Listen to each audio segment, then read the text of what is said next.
Okay, well, I think we're going to get started with our webinar today. Thank you, everyone, for joining. We certainly appreciate having you with us during these challenging times. Hopefully, you can be forgiving if you hear dogs barking in the background or something as we adjust to new work arrangements. Today, we'll be hearing a presentation on planning and policymaking for transit-oriented development, transit, and active transportation in California cities. My name is Mike Centetos. I'm the Policy Director for the National Center for Sustainable Transportation. I'll be moderating the webinar today. It'll last an hour. We'll have a 40-minute presentation and then time for questions and answers at the end. This is part of a monthly webinar series sponsored by the National Center for Sustainable Transportation. We're a part of the University Transportation Centers program that's administered by the U.S. Department of Transportation. We're a consortium of 6 universities around the country focused on advancing environmentally sustainable transportation through cutting-edge research, direct policy engagement, and education of our future leaders. If you'd like to get notifications about future webinars, and we do have several planned for the next couple of months, we have a mailing list, and we'd certainly invite you to join. If you go to ncst.ucdavis.edu, you can join there. Today's presentation will be given by Dr. Elisa Barber. Like I said, the presentation will last about 40 minutes and we'll open up the floor to Q&A. There's a question and answer icon at the bottom toolbar in the Zoom webinar platform. We ask you to submit your questions in writing through that feature, and we'll get to as many as we can during the time we have available. The webinar will be recorded, and so the recording and the slides will be available with closed captioning on our website a day or two after the webinar. With that, I'll turn it over to our speaker. I'd like to introduce Dr. Elisa Barber. Elisa is a postdoctoral researcher at the University of California, Davis Institute of Transportation Studies. Elisa, take it away. Thank you, and thanks to all of you for joining today. Here's an overview of my talk. I'm going to talk about project basics, the goals and methods for our research, and then describe the context in which we developed this research project, a little bit about our survey, which we conducted this past year, and then present some of our research findings and discuss next steps and lessons learned.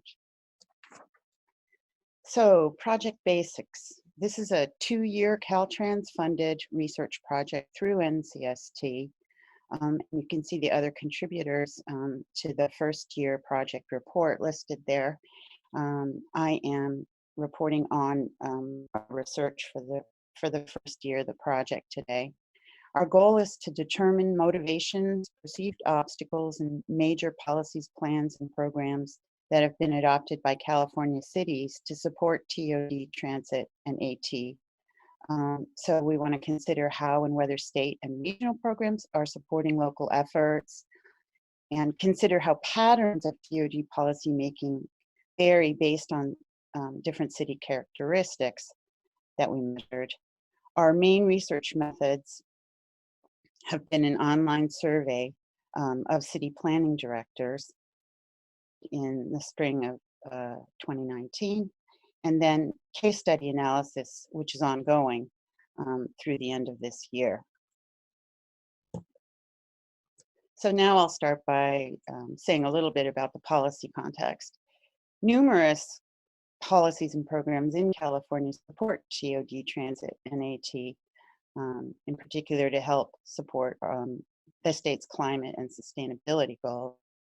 So starting with AB 32 and SB 32, these 2 laws have established statewide targets for reducing greenhouse gas emissions. And in turn, they have been translated into numerous implementation strategies across our state's economy. And one strategy is Senate Bill 375, which was adopted in 2008, a regional planning law to help promote efficient transportation and land use. It calls on metropolitan planning organizations, also known as MP, which are regional transportation planning agencies, to reduce VMT, vehicle miles traveled, through coordinated planning for transportation and land use. And that's to be undertaken between the regional agencies and localities in every region. The state has also created this so-called California Climate Investment Programs, which are funded through our cap and trade program. And a number of programs funded this way support TOD transport through grants to localities. And I'll mention Senate Bill 743, which was adopted in 2013 in order to bring how environmental review is conducted for development projects in the state in terms of transportation impacts. And I'll say a little bit more about that later. There are other policies and programs. I just wanted to highlight a few.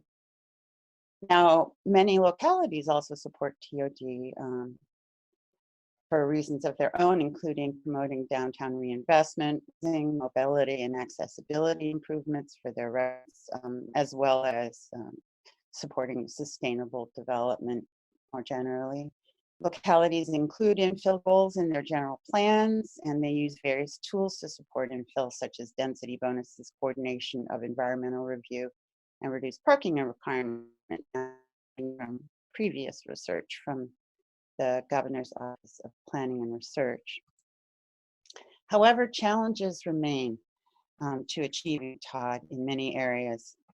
TOD, TOD, I use those terms interchangeably. Challenges can include lack of physical capacity, infrastructure deficits, low market feasibility, inadequate financing tools, planning and regulatory complexities, and public concerns about new development. Indeed, research commissioned for the last San Francisco Bay Area Regional Plan concluded that infill growth targets would be hard to achieve without further policy action at multiple levels of government.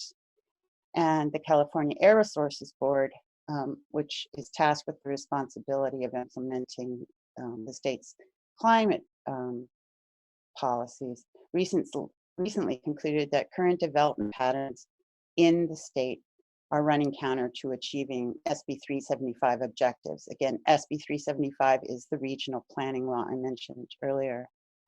And in this context, there's been growing concern about affordable housing in the state, and various legislative efforts have been made to support housing production, including a rather controversial bill called SB introduced by State Senator Scott Wiener, which has been reintroduced a number of times, including just recently, which is intended to support multi-unit development near transit statewide. And I'm just touching on these points to indicate that within this context, where there are concerns about affordable housing, as well as about efficient and land use, that in this context, it's a good time to evaluate local policymaking to support TOD. And so it was this context that prompted this research project. So now I'll say a little bit about our survey that we conducted this past year. It was an online survey of city planning directors in every city in the 4 largest metro areas in California. We achieved a 44% response rate, and respondent cities are roughly representative of all cities in the 4 regions on key characteristics of interest that we examined. Now I'm going to say a little bit more detail about the city characteristics we measured and utilized in conjunction with survey results in order to analyze responses. So we defined metro region location based on MPO jurisdictions. And I want to shout out some thanks to Dr. Paul Ong at UCLA, because we made use of some of his data that he developed on accessibility to high quality transit at the block group level across California, defined as areas that are located within 1/4 mile of high quality transit, which we use to aggregate values at the city level in terms of the amount of land, the share of land within cities close to high quality transit. And then we developed other measures from the census, built environment measures, activity density, jobs, housing balance. And then we also looked at city population size, median income, and racial ethnic composition of city residents, and then also political leanings using data from the 2016 US presidential election. So these are the independent variables measuring city characteristics that we use to analyze survey results. So Hey, Lisa, moving can on I to interrupt for a quick second? yes. We had a question asking you to just clarify what qualifies as high quality transit.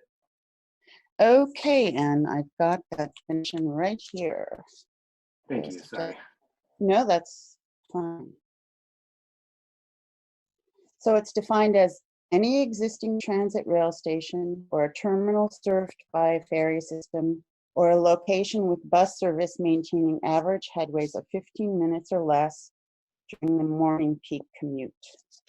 And the data that Dr. Ong used comes from the general transit feed specification information obtained from 127 transit agencies in California that cover 97% of unlinked passenger trips statewide. Okay, so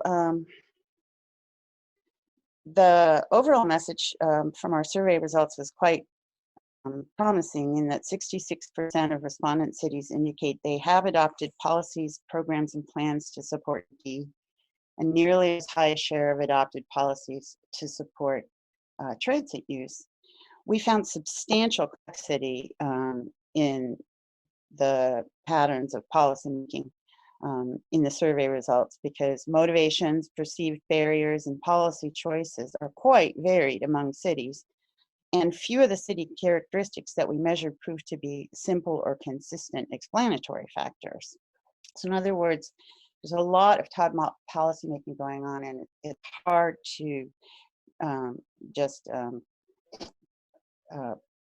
remember very simple patterns in different city approaches. So starting with motivations, TOD policymaking, the motivation that survey respondents rated most often as being very important to their city's elected leaders in adopting TOD policies and programs is to improve community revitalization and livability. And this was followed by improving mobility and accessibility for city residents, and then providing housing, both affordable housing and housing more generally. And so I want to focus for a minute on that second finding about the high share of cities, namely 63%, that ranked mobility and accessibility as a very important motivation. So a primary underlying concern for our research is whether and how localities are making a transportation land use planning connection. In that regard, this finding shows that indeed many local elected leaders are making that connection. They're aware of the strong on-the-ground interaction between land use patterns and travel behavior. And we conducted regression analysis to determine which of the city characteristics we measured might predict which cities rank mobility and accessibility as a very important motivation. And we found that democratic voter share and racial ethnic diversity were significant predictors among all those that we tested. So moving on to, let me first mention another thing about motivations. We found that 3 other TOD motivations were also significantly associated with liberal political leanings of city residents when we conducted regression analysis. And namely, these motivations were to promote housing growth, affordable housing, and environmental benefits. One thing that's notable about housing growth motivation is that it was associated in our regression analysis with a few other variables, especially built environment, namely higher density and more transit coverage, but it was not significantly associated with a city's job housing balance, which is an indication that job-rich cities do not appear to be feeling more pressure than other cities in the state to increase housing provision. All right, so now moving on to perceived obstacles. The factor cited most frequently by our respondents as a major obstacle to TOD was lack of vacant land, followed by difficulty in assembling land parcels, inadequate frequency of transit service, inadequate transit facilities, and then resident concerns or opposition. So now, difficulty in assembling land parcels has been a greater problem for cities since the dissolution in 2012 in California of Local Government Redevelopment Authority, which is based on tax increment financing. And that had been the main method by which cities had worked to revitalize deteriorated downtown areas and also to provide affordable housing, because there was a mandatory 20% set aside of funds for that purpose. And various legislative proposals have restored some TIF authority, but not fully restored those lost powers. One thing I'd like to note about this ranking here is that two factors that are often considered critical for TOD success, but are out of the direct control of city officials, and namely, I mean resident opposition, which is associated with so-called NIMBYism, and then also lack of market interest. Those two factors were rated less important here in the results as major obstacles compared to a few of the factors which are more directly under control of public decision makers, in particular, inadequate transit infrastructure and service and difficulty assembling land parcels. So now we probed a little bit further about the two factors I just mentioned, market interest for TOD and also resident opposition and concerns. 61% of respondents indicated that market interest is at least moderate throughout their city, which is an encouraging finding. And then we asked respondents what share of TOD projects in their cities had generated significant concerns or opposition from nearby residents and or firms and workers. And to that question, 19% indicated that almost all, or all of projects have generated significant concerns. Another 36% said some projects have done so. Our logistic regression analysis revealed that only greater transit coverage was associated with the likelihood of projects generating significant concerns among the variables we tested. We also asked respondents about what share of projects in their city have generated concerns that are specifically to do with gentrification or displacement of current residents. And 30% of respondents indicated that some, almost all, or all of the TOD projects in their cities have generated such concerns. Our logistic regression analysis indicated that it was larger, job-rich cities that were most likely to have experienced such concerns, which makes sense. So we wanted to analyze overall levels of motivation and perception of obstacles in the survey results. So to measure overall motivation, we added up the number of motivations that were rated very important by each survey respondent. And to measure overall perception of obstacles, we did similar measure by summing the number of obstacles considered major by each survey respondent, and found an interesting pattern in which higher overall motivation for TOD policymaking across the multiple goals we asked about was associated with a lower perception of obstacles, and also associated with liberal political leanings among city residents. So this finding is one of a number that reinforce a thread in our results of a discernible association between political ideology among city residents and motivation to promote TOD. So now turning to policy adoption. We asked survey respondents about policies their city has adopted to support TOD, presenting them with a list of 22 options: regulatory, planning, and finance methods. Um, and the most commonly employed strategy to promote TOD, according to the respondents, is to provide a density bonus for affordable housing development, which has been done by 92% of cities. It is required by the state's density bonus law. The second most commonly used TOD strategy is mixed-use zoning. For example, through a form-based code, 3/4 of respondent cities have implemented this strategy. And I want to note here that the choice to instead upzone on a systematic basis, which was one of the measures that we asked about, is somewhat less popular among respondent cities. 65% have done so. So that's upzoning systematically rather than case by case, as is the situation with a density bonus.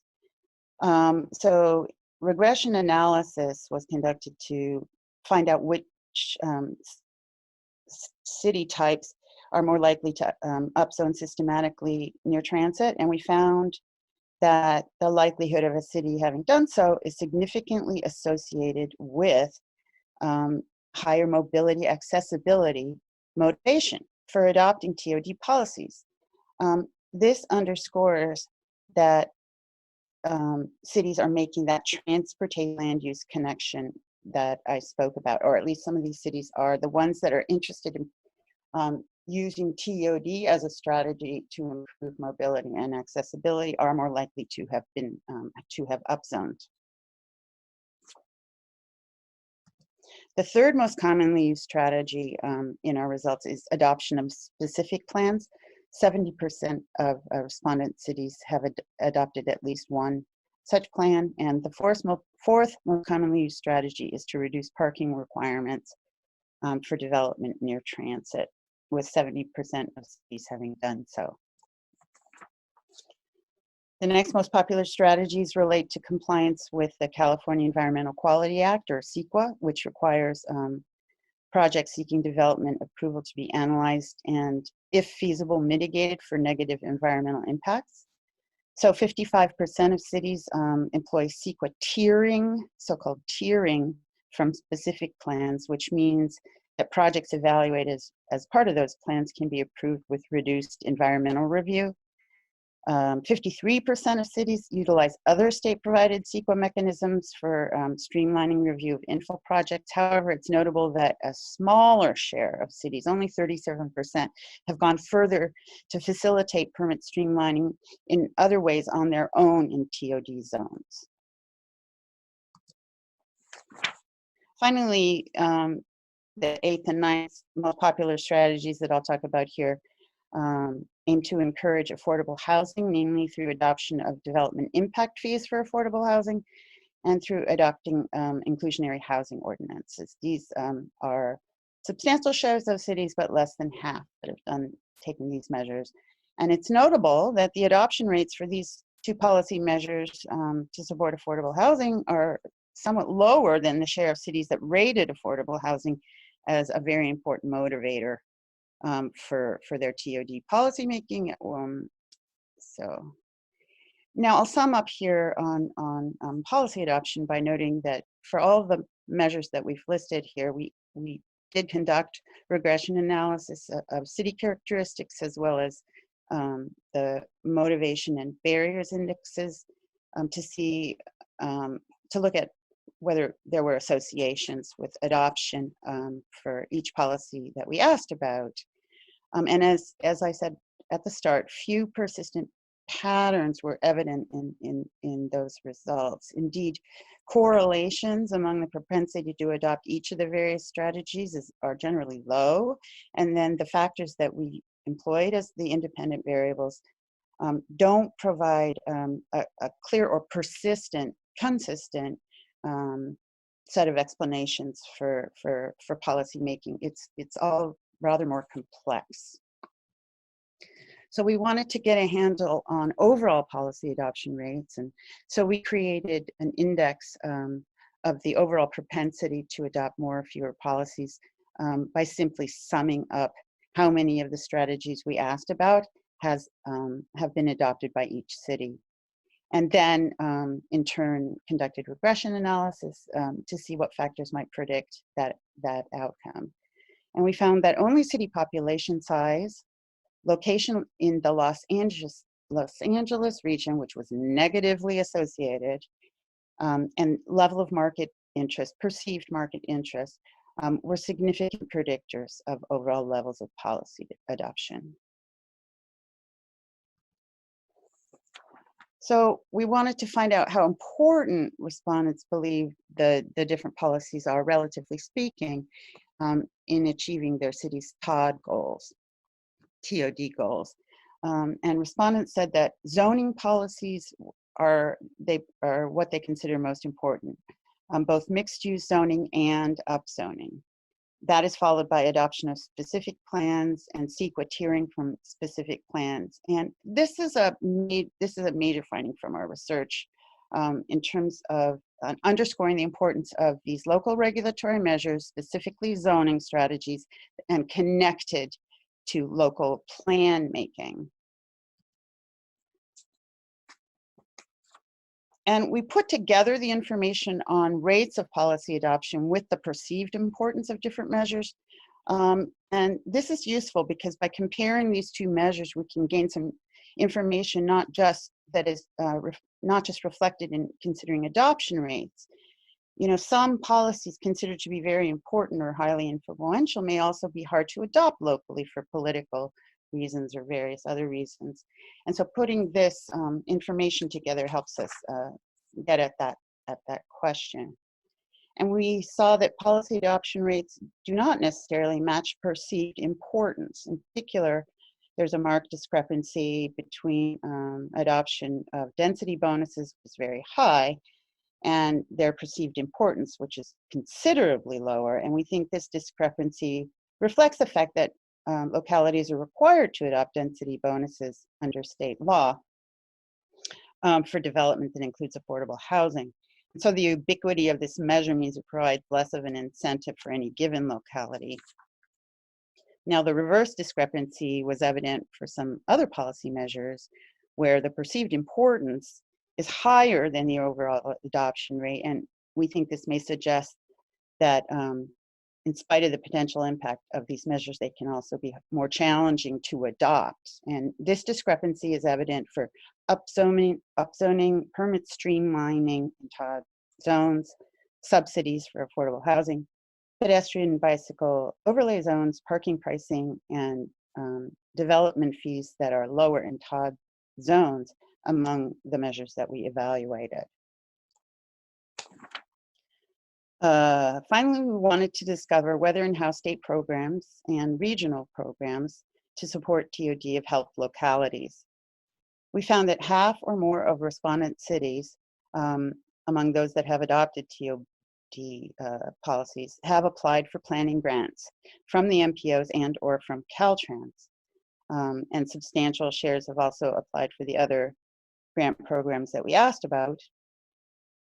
And respondents who have received the grants indicate they've been quite important in helping their cities achieve their TOD goals.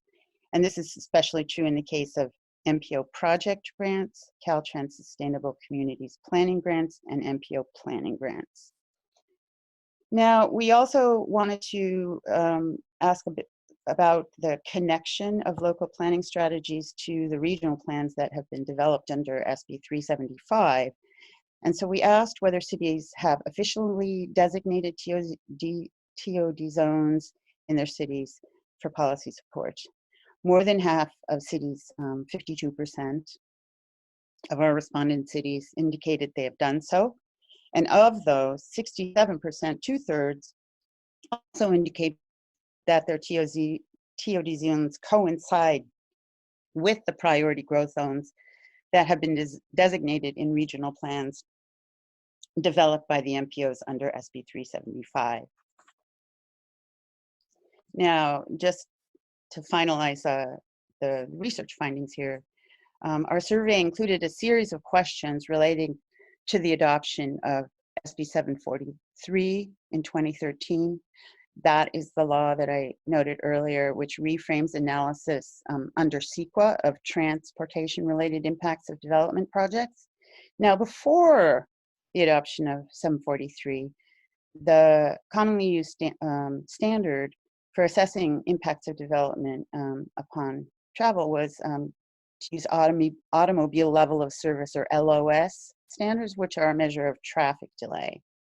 And SB 743 required the development of a different metric that is better aligned with the state's sustainability and climate goals, and guidelines published in 2018 for implementation of SB 743 call for analyzing impacts on VMT, on vehicle miles traveled, rather than LOS. So that's substituting VMT for LOS analysis under CEQA.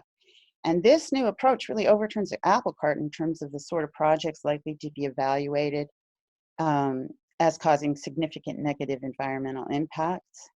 It eases review for low VMT projects such as TOD, while requiring more rigorous review for high VMT projects such as sprawl developments.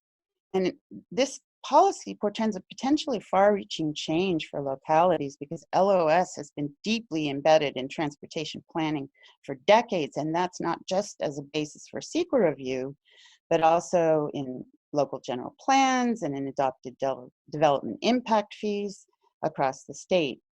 And 743 does not prohibit cities from continuing to use LOS as part of imposed conditions of development approval, but it just can't be pegged to CEQA. So we asked survey respondents, what metrics will their city employ as a basis for applying conditions of development approval under 743 after the guidelines are in effect this summer? 36% of respondents said they don't know, but among those who did, 4/5 said their city will use both VMT and LOS, meaning that they are going to straddle and try somehow to align these potentially conflicting standards. And then we probed further on impact fees and found that 68% of cities have adopted development impact fees for transportation, 3/4 of which fund multiple modes, and 2/3 of those fees are based, at least in part, on determining auto LOS impacts. 1/3, approximately, of respondent cities that say they will or have revised their fees to align with 743. So to finish up with next steps and lesson learned,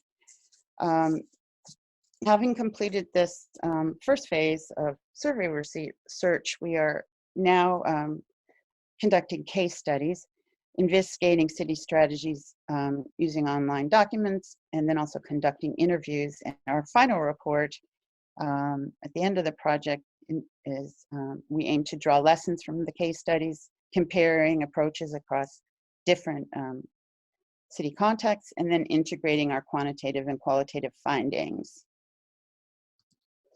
A little bit about our case study selection procedure. We are conducting case studies right now on the central cities in the state, but then we'll also pursue a strategic sample that's culled from our survey results, identifying cities that have high motivation, especially for achieving mobility, accessibility, and affordable housing goals, that have adopted policies that our results indicate are highly important or influential for achieving TOD, including upzoning, mixed-use zoning, permit streamlining, and impact fees that vary based on transit proximity, and then cities that intend to revise their impact fees to conform with the goals of 743. We think that a sample that exhibits these different aspects will be useful for us to pursue in our case studies.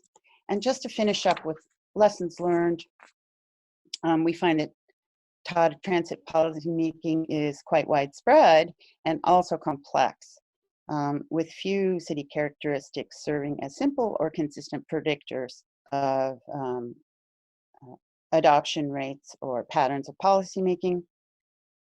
We find some cities are making the transportation land use connection that we're really interested in understanding.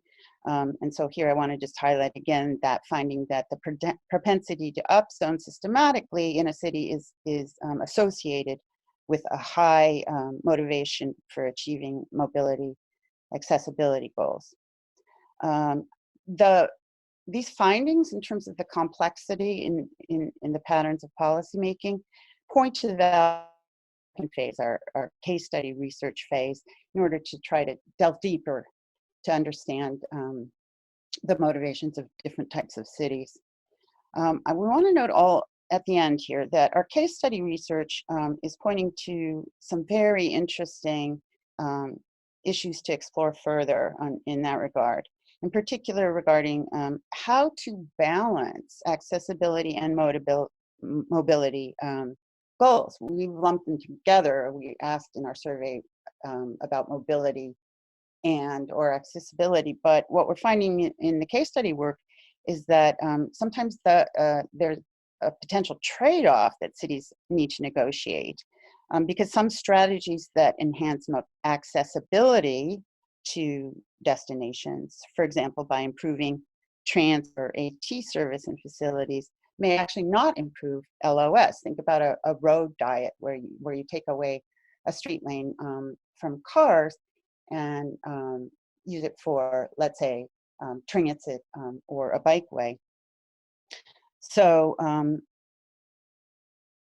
we want to investigate that sort of question further in our case study research, and one way to focus on that will be by finding out more about how cities are pursuing SB 743 compliance, because cities that are trying to align LOS and VMT are grappling with that question exactly.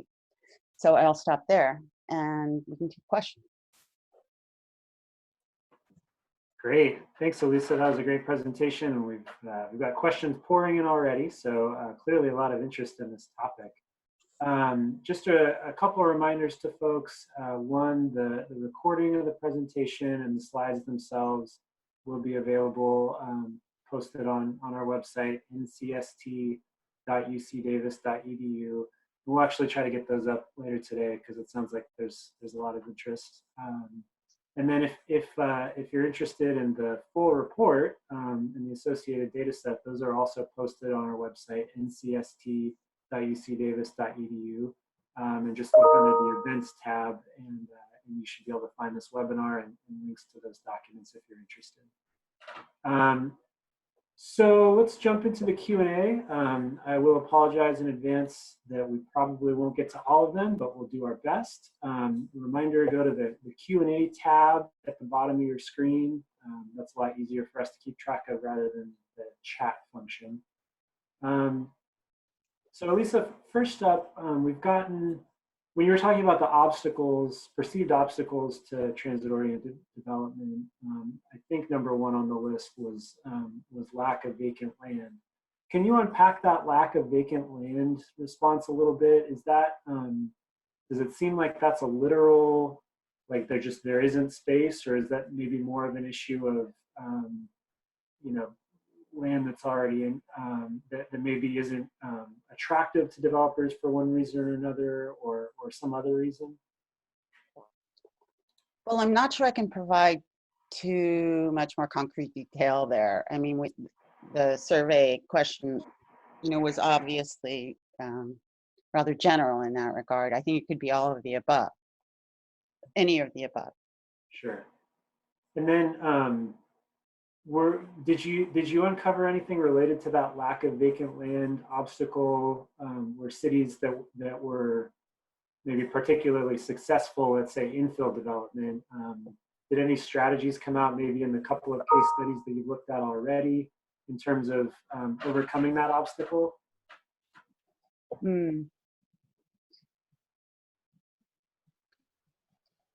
Well,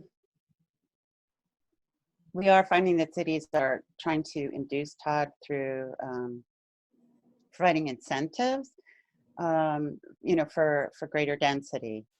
especially in exchange for providing affordable housing units. And while that may not change the equation in terms of vacant land, it can certainly possibly induce more infill, just because a project can pencil out with higher density. So no, that's not addressing vacant land specifically, but it is addressing the potential for reconstruction or Okay, great. So we've gotten a couple of questions about next steps for your research, and you talked about kind of doing some more deep dives and looking at case studies of particular cities. Can you talk about the timeline for when that research is going to take place and when your final report's going to be available, hopefully? Well, it's due by the end of this year, by the end of this calendar year. Okay. So a year from now, stay tuned, hopefully, or slightly less than a year from now, hopefully we can do another one of these webinars and have some more good insights to share. We've gotten a couple questions. So this research focused on California metropolitan areas. We've gotten several questions, and this may be a little bit outside your bailiwick, but maybe in other research you've done. Do you get the sense that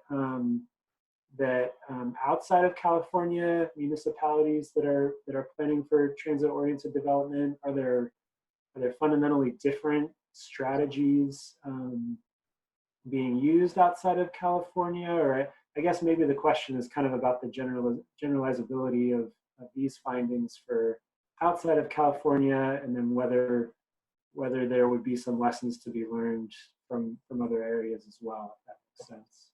Right. Well, no, I have not studied TOD policymaking outside of California, but I can say that here in California, it's done within this framework that I tried to describe a little of state and regional policymaking, which we've been putting in place, over the last 15 years or so, in order to achieve our state's climate policy goals. I mean, that's why I started with that discussion, because our state's climate GHG reduction targets have served as a kind of framework, a kind of umbrella for achieving efficient development, which has been translated into the policies that I talked about, among others, which creates a kind of multi-level framework in which TOD policy fits in. And so one thing I would say is that if your state has less of a concerted framework of that sort, which most states do have less of a concerted framework than California, it means localities are more challenged on their own. That was one of the things we wanted to get at with those questions about how much do state and regional policies help in terms of supporting local efforts. And there are a number of questions that we asked about in the survey, which I wasn't able to cover, but I'll mention one, which is we asked localities to compare the importance of state versus regional versus local policy elements in terms of the influence on their local achievement of TOD goals, which is a way to try to get at this question of the importance of local policy adoption versus getting support from the state and regional levels. And we did find that they ranked local policy adoption, particular zoning, to be most critical, which is a finding that I did mention. But we also found that certain state policies were considered very influential. And interestingly enough, the one they ranked highest was what's called RHNA, the Regional Housing Needs Assessment Process in California, whereby responsibility for accommodating housing at all income levels is allocated to localities by the MPOs who manage the assessment of need in conjunction with state agency for housing and community development. So, in other words, this is our state's fair share housing law, which allocates responsibility to localities to accommodate through zoning, housing need for all income levels.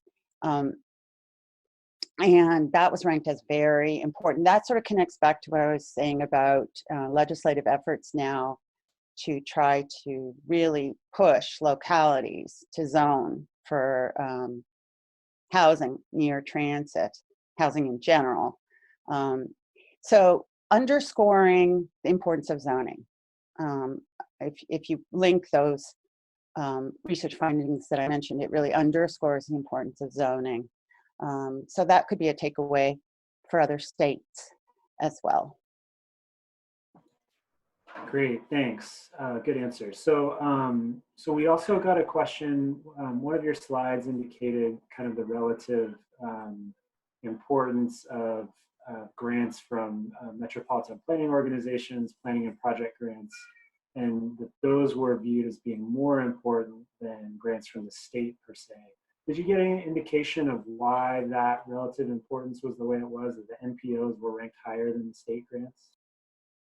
Oh, that's an interesting question. I mean, actually, Caltrans planning grants came in second, but you're right that MPO grants were first and third. I mean, a couple of the, let me look at that slide here. A couple of the grants we asked about are newer. I'm going to move back to the slide. So, for example, the California Climate Investment Program grants are a little bit newer than some of these others, and that is an obvious answer, and it may be the main answer. Now, again, you know, our survey questions were necessarily brief, and it wasn't possible to gain that kind of greater insight, which is why, you know, we have this second phase of case study research, because that's how you can delve more deeply into such questions. But I would say that MPO planning grants and project grants, oh no, Caltrans came in. So, no, here you can see that the Caltrans Sustainable Communities Planning Grant is actually the second highest in terms of application rates. Even though it's shown as the third line of it, as the third item in the list here. So that's a good question, why the MPO grants are rated that way. You know, the MPOs, since adoption of 375, have been working with localities, especially those that are interested in promoting TOD, because that helps the MPOs to achieve more compact growth strategies that have been necessary in order to meet the greenhouse gas reduction targets that are required under SB 375. And so that connection, that actual working connection between the MPOs and the localities that want to support TOD could very well explain that answer, provide that answer. Excuse me, thank you. So we've gotten a couple of questions asking you to kind of, I guess, take your research hat off and put your policy hat on.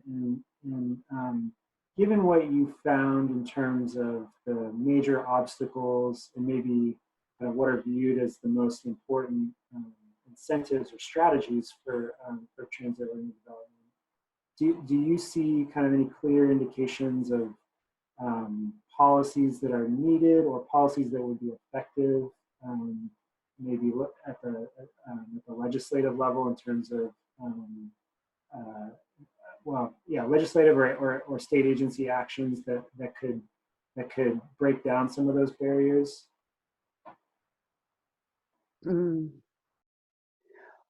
Well, given that ARB, the Air Resources Board, assessed progress over the last couple of years on SB 375.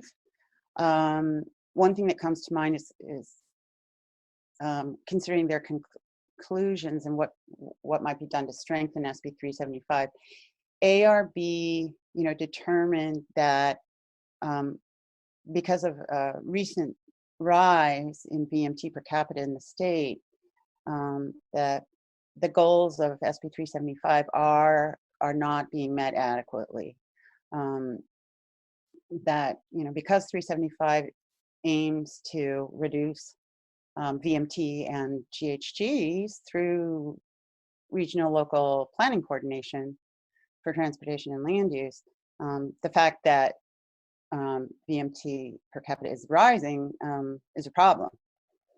And this, meanwhile, at the very moment that ARB wants to stiffen the targets, the reduction targets for MPOs to achieve, because the state is now moving to reduce greenhouse gases even more rapidly under the new target established in 2016 to meet greenhouse gas reduction goals established by scientists as necessary in developed nations.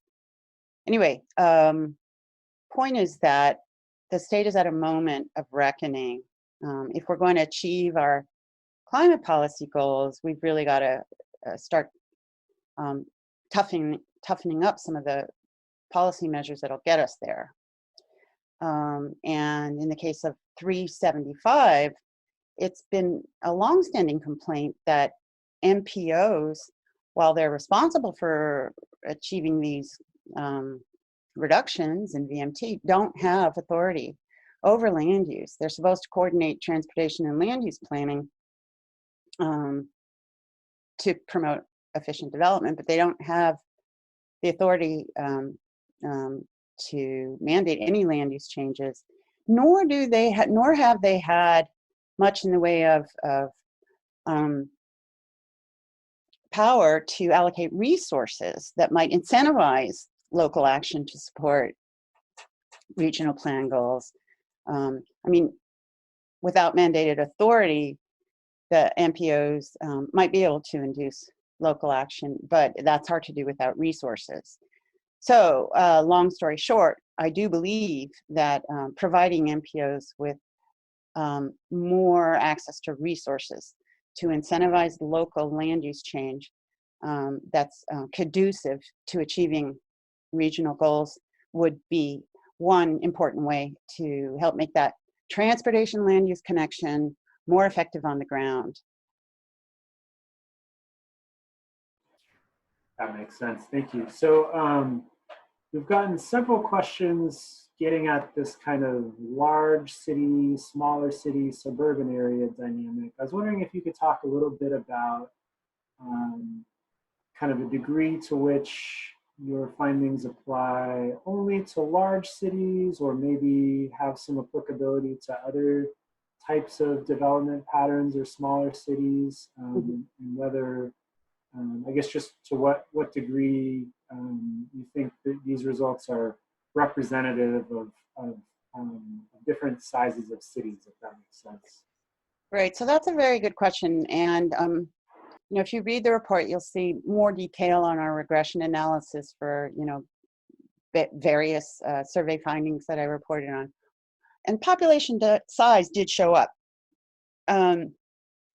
fairly often. So you could say that that was one pattern in the results, where for various questions that we asked, population size was sometimes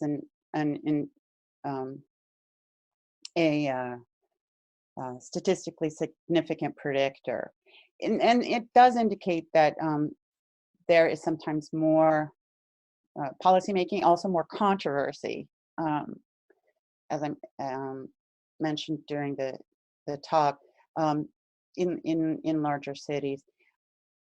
Take LA. where, they have had the wherewithal to adopt voter approved sales tax measures at the county level, which are just massive in terms of the amount of funds that are being raised now through the adoption of Measure M recently in LA County for transit and active transport. In the larger cities, you've got higher densities more often. You've also got the ability to pass something like Measure M, raising billions, tens of billions of dollars for transit and active transport, and in turn then creating some controversies as the funds are being expended, for projects that in some cases, in some neighborhoods have been controversial. So what you get is real TOD policymaking challenges playing out on the ground in some of those areas, which help explain the results. Now, that doesn't mean, though, that there aren't smaller cities that are very interested in TOD, some much more than others, and also smaller cities that have been policy leaders. If you think about Pasadena, for example, it has definitely been a policy leader on implementation of SB 743, having shifted to VMT analysis before that law was even passed. And so, we don't think of Pasadena as a small city, but it's also not one of the central cities. And Pasadena has actually integrated VMT analysis with LOS analysis under 743. So there are certainly smaller cities that are interested in TOD and that are policy leaders, but the large central cities also, partly because of their higher densities, have been the locus for various for addressing various challenges. But in our steady component, we definitely want to consider those issues in comparing policy approaches across different cities. Great, thanks. So I think we only have time for one, maybe two more questions, unfortunately, and we'll do our best to follow up with folks afterwards if we didn't get to your question today. I think given the times we live in, it was inevitable that there'd be interest in this, but this may not be a fair question for you, Lisa, but I don't know if you've thought about this much yet, but given the pandemic that we're living through now and some of the ripple effects in terms of drastically lower transit use and ridership at the moment, do you see that having any long-term repercussions in terms of lasting reduced ridership and maybe makes some of these types of developments less appealing, or is it too early to say? Oh, well, I think it's too early for me to say, let me put it that way. But I guess we're all trying to adjust to this new lifestyle, and it certainly feels strange. And I also wonder, once this thing is over, this pandemic, crisis dies down, are we going to just bounce back to business as usual, so to speak? It's striking to me how major the changes are currently in comparison to the sort of changes we've been calling for to respond to climate change. Climate change being this kind of distant, invisible threat, but for most of us who, don't know anybody who's sick with coronavirus, it's also like an invisible threat, but we're responding. And I do wonder whether or not we can learn some more long-term lessons about how to work remotely more effectively, which will help us in reducing driving and greenhouse gas emissions after the crisis ends. Thanks. And maybe we'll end with just one last question that I hope you can answer relatively quickly regarding your you mentioned you had a like a 44% response rate for your survey. Could you figure out any kind of potential sample bias that might have come about from some of the responses that you didn't get in terms of, you know, maybe fewer you know, lower density communities or disadvantaged communities or something like that responded? I am back to the slide where I addressed that issue. We did look at representativeness of respondent cities and found them to be roughly representative on the factors I'm noting here: regional location, transit access, activity density, city population size, racial ethnic makeup, and political leanings. So they weren't exactly identical across, you know, comparing respondent and non-respondent cities, but they were pretty close. So we felt pretty confident about generalizing our findings on that basis. Great, thank you. Well, we're a couple minutes past the hour, so we're gonna end our webinar now. I did just want to say a big thank you, first of all, to you, Lisa, for sharing this great research, and certainly a lot more to come over the next year. So we'll look forward to seeing the results that you come up with on the second part of the study. And a big thank you to everyone who joined us. Like we said, the recording and the slides will be posted at ncst.ucdavis.edu look under the events tab. We'll do our best to follow up with questions that we didn't answer. Really appreciate all the really thoughtful questions, and wishing everyone to stay safe and healthy, and stay tuned for our next webinar. So thanks very much, everybody.